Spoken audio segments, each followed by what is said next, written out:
दुनिया की दिग्गज कंपनी एप्पल अब अपने नए आईफोन का उत्पादन भारत में भी करेगी।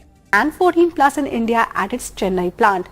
The manufacturing facility set up in collaboration with Foxconn has been manufacturing iPhones since. So Apple ने इंडिया में आईफोन मैन्युफैक्चर करना शुरू भी कर दिया है और कंपनी कौन सी है? फॉक्सकॉन, जो कि बहुत बड़ी मैन्युफैक्चरर है और ऑल द वर्ल्ड जो सबसे फेमस कंपनीज हैं, चाहे वो माइक्रोसॉफ्ट हो या फिर एप्पल हो, सबके लिए ये कंपनी फ़ोन या फिर उनके डिवाइसेस मैन्युफैक्चर करती है। उसने इंडिया में अपना प्लांट चालू भी कर दिया है, नंबर 1। नंबर 2, एक और कंपनी है दैट इज़ पेगाट्रॉन, उसने भी इंडिया में आईफोन मैन्युफैक्चर करना शुरू कर दिया है। बट इसमें बड़ी बात क्या है?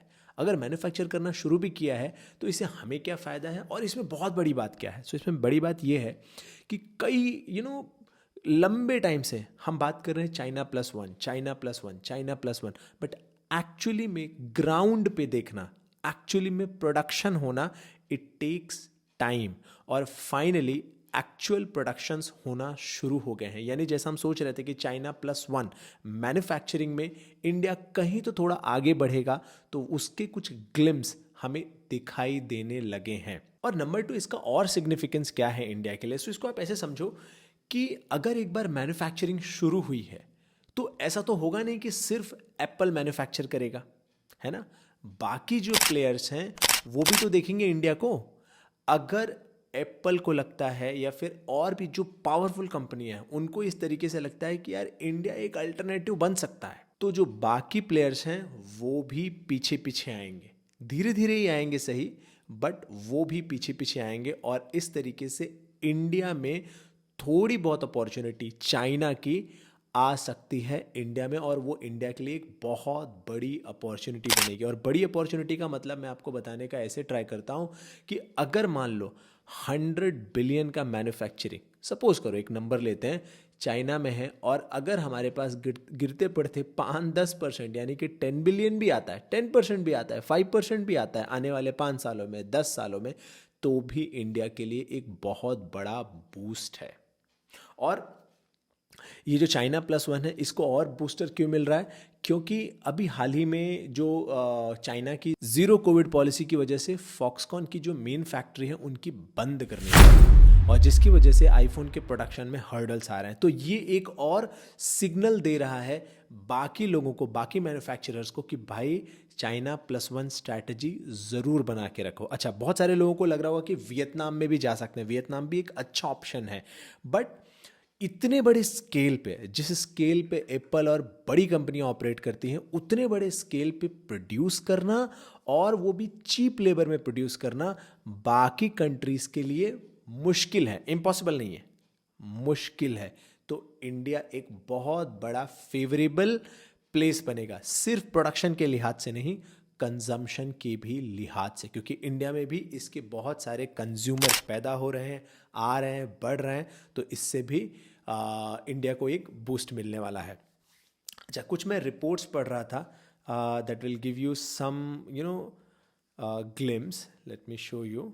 So this is article of 5 November and it says iPhone production in India grow by 150% by 23।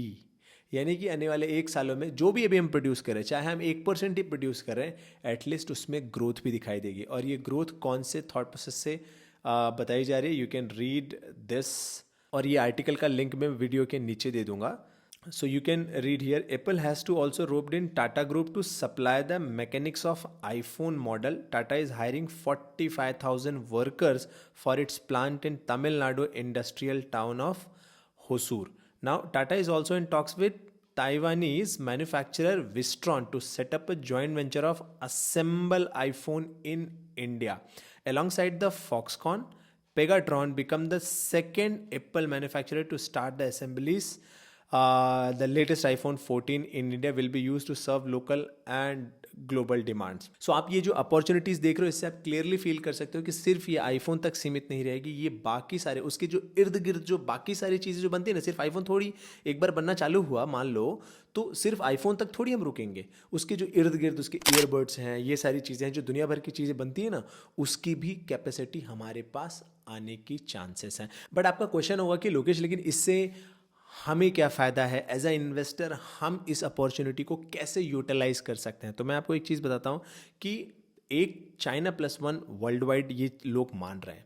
Number 2, आप उसके ग्लिम्स देख रहे हो कि आईफोन तक भले 1% बट एटलीस्ट प्रोड्यूस होना, मैन्युफैक्चर होना शुरू हो रहे हैं इंडिया में। एंड नंबर 3, गवर्नमेंट की PLI स्कीम कि भाई साहब प्रोडक्शन लिंक इंसेंटिव्स जो हैं वो कंपनियों को दिए जा रहे हैं। अच्छा, ये कौन सी कंपनियों को दिए जा रहे हैं? खास करके मोबाइल मैन्युफैक्चरर को। Let me show you one company who is in this electronic space, जो कि मैन्युफैक्चर करती है खास करके इंडिया में। So that company is Dixon technologies limited. 26,000 crore की कंपनी है। बाय द वे ये बहुत ज़्यादा महंगी है, 116 के PE पे मिल रही है, तो वो हिसाब से आप देख लेना। कभी भी ये 70% 60% टूट जाएगी तो फिर डर नहीं लगना चाहिए। अच्छा, ये कंपनी का कर्जा लगभग 400 करोड़ का है, और लेकिन इसके पास रिजर्व अच्छा खासा है, कैश एंड कैश इक्विवेलेंट भी अच्छा खासा है। और ये कंपनी मेनली फोकस करती है किस पे? आप देख लो, consumer electronics like LED TV, home appliances and tubelight, CCTV, and इन्होंने मोबाइल मैन्युफैक्चरिंग भी शुरू किया, और ख़ास करके सैमसंग के लिए। तो ये मोबाइल मैन्युफैक्चर कर रहे हैं, लैपटॉप मैन्युफैक्चर कर रहे हैं asus के लिए एंड डेल के लिए I think, and then they are also manufacturing refrigerators. So पहली बार इस स्केल पे इंडिया में कोई इलेक्ट्रॉनिक चीज़ें मैन्युफैक्चर कर पा रहा है, वरना ये बहुत मुश्किल था, सब कुछ चाइना से ही बन के आता था। अच्छा, अगर आप इनका इस बार का रिजल्ट भी देखोगे, late me show you the result. और हाँ, एक चीज़ और, इसी स्पेस में जो बाकी कंपनियां हैं, ये 26,000 करोड़ की कंपनी, ज़रा देखो, डिक्सन टेक्नोलॉजीज, और बाकी क्या है? बच्चे हैं, बहुत ही छोटे हैं, बहुत ही छोटे। आप सोच रहे हो इंडिया में कितनी मारामारी है मैन्युफैक्चरर्स की, मतलब है ही नहीं, खास करके इलेक्ट्रॉनिक मैन्युफैक्चरर, मतलब बच्चे इसके सामने। सिर्फ ये एक कंपनी है जो सामने से थोड़ा एटलीस्ट मार्केट कैप के मामले में उभर के आई है। अच्छा, ज़रा सेल्स का डेटा देखते हैं इस कंपनी का, किस रफ्तार से ग्रो हो रहा है। तो आप यहाँ पे देख सकते हो, ये रहा, ये कंपनी धीरे धीरे चढ़ती जा रही है। दिख रहा है आपको? क्या ये कंपनी प्रॉफिटेबल है? Let me show you. Yes, so ये कंपनी लगातार, आप यहाँ पे देख सकते हो, मार्च 2012 से लेकर के 3 करोड़, 14 करोड़, 40 करोड़, 50 करोड़, 100 करोड़ एंड अब 250 करोड़ के आसपास प्रॉफिट दर्ज कर रही है ये कंपनी सालाना। अच्छा, इसमें बाकी इन्वेस्टर्स का क्या सीन है, ज़रा वो भी आप देख लो। तो बाकी प्रमोटर्स लगभग 35% के आसपास होल्ड करते हैं, 16% FIS होल्ड करते हैं, DIS लगभग 18% होल्ड करते हैं।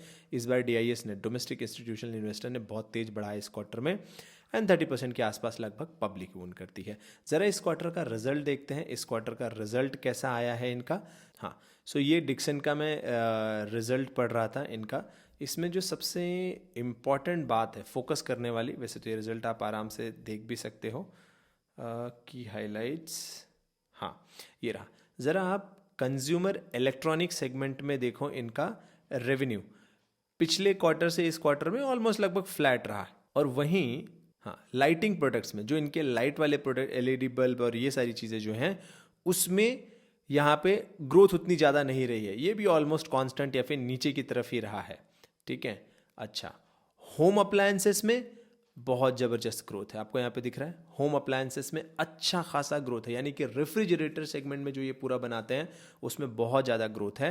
एंड एक और सेगमेंट है जो कि मैं आपको मेनली दिखाना चाहता हूँ, and that is mobile EMS division. आप यहाँ पे ग्रोथ देखिए रेवेन्यू का, कि मोबाइल मैन्युफैक्चरिंग में ये कंपनी लगातार बहुत तेज़ी से चढ़ रही है, बहुत तेज़ी से। सो आप देख सकते हो कि इंडिया में मोबाइल मैन्युफैक्चरिंग का कितना बड़ा स्कोप है, और ख़ास करके अच्छा, ये चीज़ का स्कोप क्यों है ज़्यादा, ये चीज़ गवर्नमेंट को भी रियलाइज़ हो रही है। अच्छा, ये आपको कैसे मालूम पड़ेगा, मैं आपको ज़रा दिखाता हूँ। बाय द वे, कंपनी के जो मेन इन्वेस्टर्स हैं और जो कंपनी को रन करते हैं, उनके बीच में, प्रमोटर्स के बीच में जो कॉन कॉल होता है वो बहुत काम का होता है। तो जैसे कि डिक्सन टेक्नोलॉजीज़ का मैं देख रहा था, कॉन कॉल में पढ़ रहा था एक्चुअली में।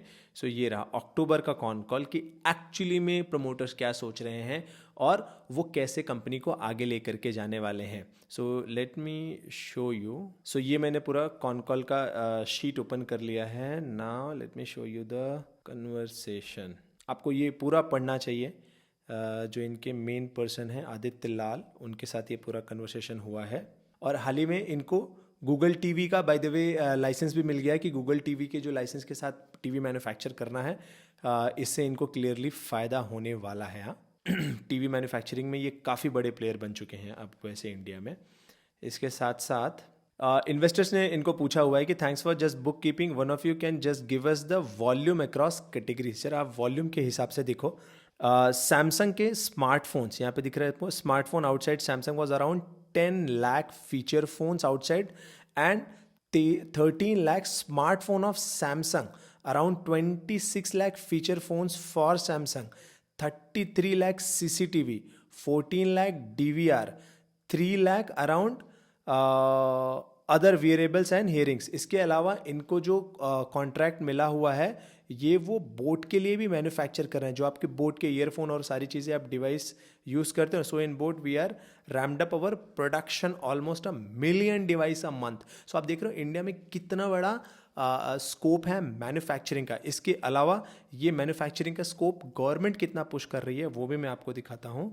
So in the first 6 months of this financial year, we have booked around income of 4.5 crore as account of mobile PLI. Mobile PLI मतलब गवर्नमेंट प्रोडक्शन लिंक इंसेंटिव दे रही है खास करके मोबाइल मैन्युफैक्चरर्स को। सो आप एक चीज़ यहाँ पे देख रहे हो कि वर्ल्ड को China +1 चाहिए, नंबर 1।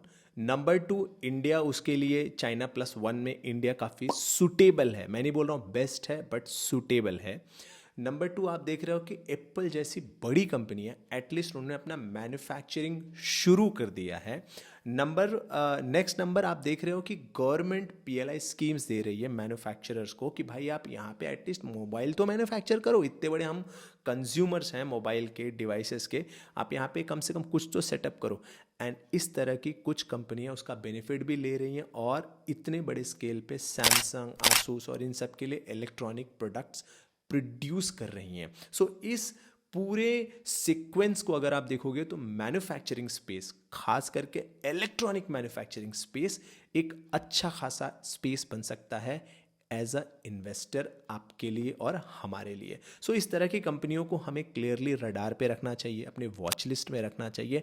एंड जब भी मौका मिले कि यार ये कब हमें सस्ते में मिले या फिर इनका रिजल्ट अच्छा आए या फिर किसी छोटे मोटे बैड न्यूज़ की वजह से अगर नीचे आते हैं तो हम इनको धीरे धीरे कैसे अपने पोर्टफोलियो में एक्यूमुलेट करते हुए आगे बढ़े। बट याद रखना आपके लिए कोई स्टॉक आपका धमाका नहीं करेगा। आपका पोर्टफोलियो अगर अच्छा होगा तो उसमें से कोई स्टॉक आपके लिए धमाका कर सकता है, बट एग्जैक्टली कोई नहीं बता सकता कि यही वाला पक्का धमाका करेगा। और रहा इस पर्टिकुलर स्टॉक का तो ये 116 के पीपी मिल रहा है, विच इज महंगा है।